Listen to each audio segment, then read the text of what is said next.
about how can you fix this problem on your Character.ai app. So all you have to do, just click here on settings here. So when you click on settings, it's going to take you to this list. It's going to show for you like this. Then you go down here. When apps show for you, then you click on it.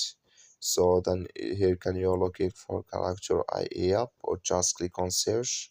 Then here add Character.ai app, you click on it here.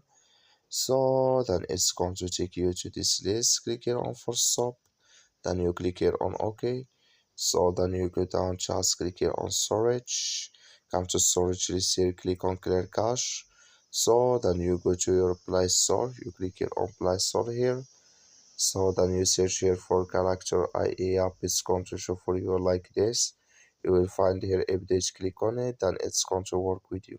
That's all you have to do. Thank you for watching. Don't forget to support us by liking, subscribe.